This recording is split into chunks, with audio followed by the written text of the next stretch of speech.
Bonjour tout le monde! Aujourd'hui, on s'attaque à un des pièges les plus communs de la langue française, les fameux verbes qui finissent par le son « et ». Honnêtement, c'est un vrai casse-tête pour bien du monde. Mais la bonne nouvelle, c'est qu'il existe un truc super efficace pour s'en sortir. Et c'est exactement ça qu'on va voir ensemble. On a tous déjà figé devant une phrase comme ça. J'ai mangé une pomme. On met ER ou E. C'est le genre de doute qui peut vraiment nous bloquer. Eh bien, aujourd'hui, on va défaire ce nœud-là une bonne fois pour toutes. Alors, voici notre plan de match. D'abord, on va voir pourquoi c'est si mélangeant.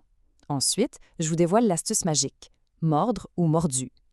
On va la tester avec des exemples, on va jeter un œil aux autres terminaisons qui sonnent pareil, et on finira avec le secret pour que tout ça devienne un réflexe. Bon, premièrement, pourquoi est-ce qu'on se trompe si souvent? Il faut comprendre que si c'est difficile, c'est pas pour rien. C'est pas une faiblesse de notre part, c'est juste une réaction normale à une vraie complexité de la langue française. Parce qu'en réalité, le problème, c'est pas juste de choisir entre ER puis E. Ça, c'est juste la pointe de l'iceberg. Si l'erreur est si tenace, c'est parce que le problème est pas mal plus grand qu'on le pense. Et là, attention, voici le chiffre qui explique tout. Selon une analyse, c'est pas 2, mais bien 10 formes de verbes qui peuvent se prononcer de la même façon. 10. On parle de ER, S, Z, I, E. C'est avec un son E. Alors, c'est pas surprenant que ce soit mélangeant. OK, maintenant la solution. Pour régler le plus gros des problèmes, le fameux duel entre l'infinitif en ER et le participe passé en E, il y a une technique toute simple, presque magique. L'astuce mordre ou mordu. Le principe est vraiment facile. Quand on hésite sur un verbe qui sonne en « et », on le remplace dans notre tête par le verbe « mordre ». Pourquoi mordre? Parce que son infinitif, mordre, et son participe passé, mordu, sonnent complètement différents. C'est ça la clé. Si la phrase a du sens avec mordre, alors on met ER. Si elle fonctionne avec mordu, on met ES.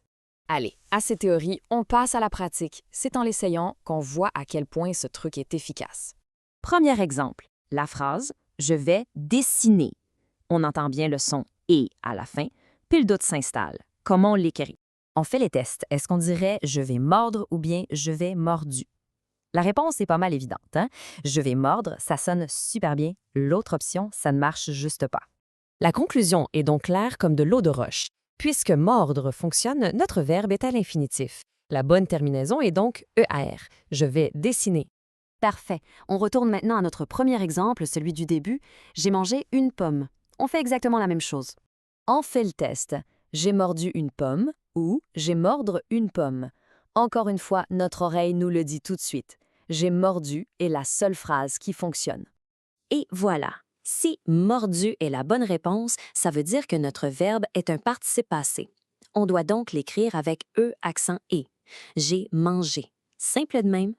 Ah, et un petit point important que Alloprof mentionne avec humour, faut pas s'inquiéter si la phrase qu'on invente pour le test est un peu bizarre. Par exemple, si on a la phrase « j'ai réparé la voiture », le test va donner « j'ai mordu la voiture ». Ça a l'air fou, mais c'est pas grave du tout.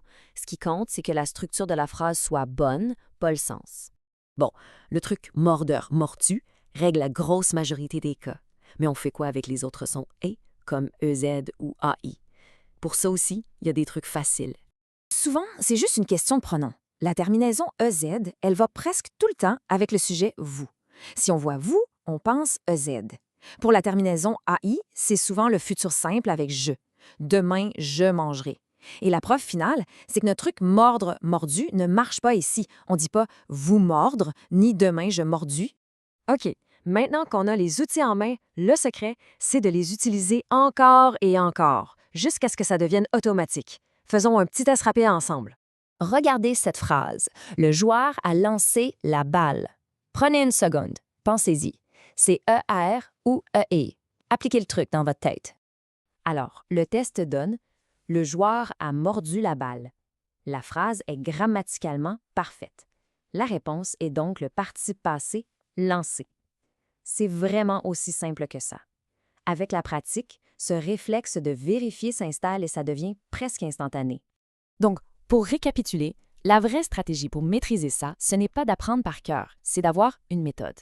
Il faut juste prendre le réflexe de douter, de prendre 2 secondes pour vérifier son choix avec un outil fiable comme celui-là, et surtout, de le faire souvent.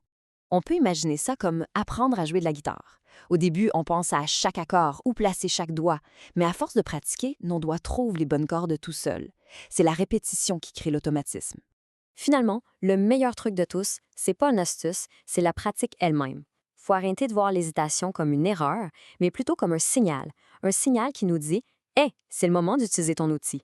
Chaque fois qu'on vérifie, on fait un pas de plus vers la maîtrise.